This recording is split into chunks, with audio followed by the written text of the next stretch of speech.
Tout comme par le passé, Daniel continua à prier 3 fois par jour devant ses fenêtres ouvertes et rendit grâce à Dieu. Remarquez ce moyen simple d'obtenir la victoire. Il s'agit d'apprendre à louer et à remercier le Seigneur.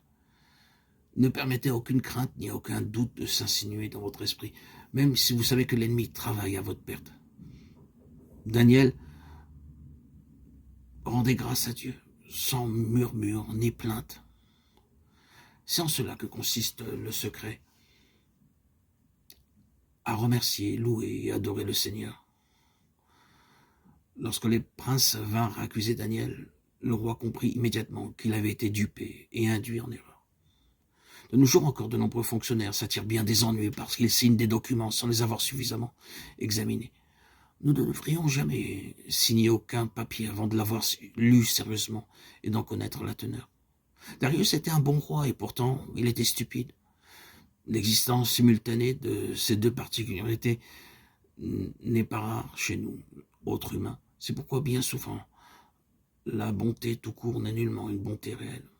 Si nous mettons notre confiance en Dieu, il nous accordera la vraie sagesse et nous préservera des menées perfides.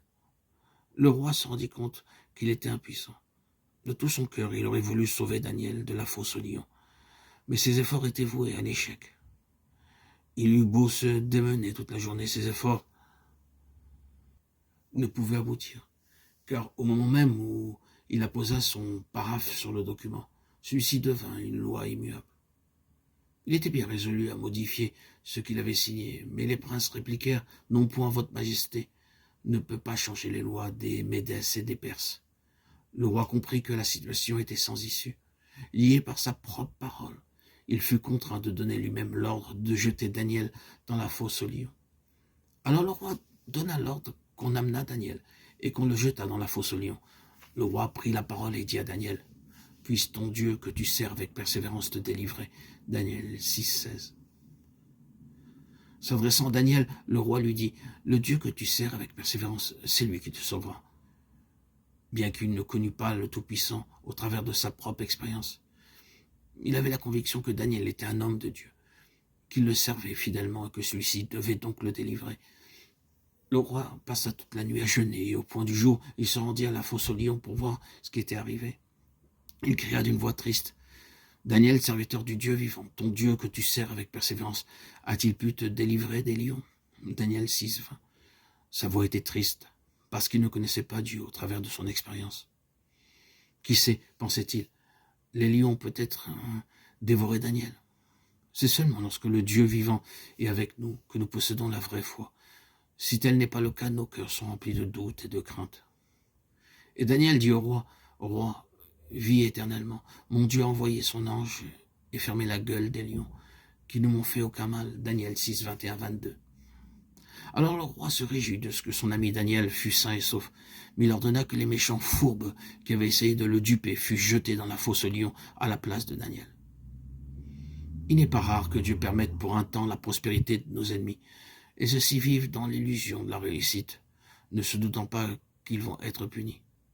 Daniel avait souffert à cause de son témoignage, mais Dieu le sauva en raison de sa fidélité. C'est seulement lorsque nous serons trouvés fidèles comme Daniel que nous ferons l'expérience de la délivrance divine. Il est nécessaire que nous soyons intègres dans notre service sincère, dans notre témoignage, que nous honorions Dieu nuit et jour, utilisant nos genoux 3 fois par jour, sans peur ni honte, louant Dieu sans cesse et le remerciant pour toutes choses. Nous constaterons alors qu'il enverra ses anges pour œuvrer en notre faveur. Les intrigues et les projets que l'ennemi aura échafaudés contre nous seront renversés. Nous découvrons ainsi la méthode que Dieu avait utilisée pour préparer et former Daniel à un ministère d'un ordre plus élevé. Le moment était arrivé où Dieu pouvait lui confier ces révélations extraordinaires que nous connaissons, chose qui n'était guère possible auparavant. Peut-être le Tout-Puissant nous fait-il passer par un temps de préparation. Il est nécessaire pour cela que nous soyons disposés à accepter sa volonté. Il est possible que nous soyons amenés à connaître des souffrances et la déception. À travers tout cela, nous recevrons une foi forte et divine, la sagesse et l'esprit supérieur de Dieu. Alors nous sera accordée la révélation de mystères célestes qui sont cachés pour le moment. Au commencement, nos pensées attachées à ce monde sont à ce point troublées et déconcertées que nous ne pouvons discerner clairement les choses spirituelles. Cependant, lorsque nous serons passés par notre période de formation divine, Dieu rendra toutes choses compréhensibles pour notre entendement et les fera travailler en notre faveur. Puisse le Seigneur nous aider à être de vrais vainqueurs. Puisse-t-il ôter tous les murmures, toutes les plaintes de notre cœur et nous accorder une foi véritable, une foi solide.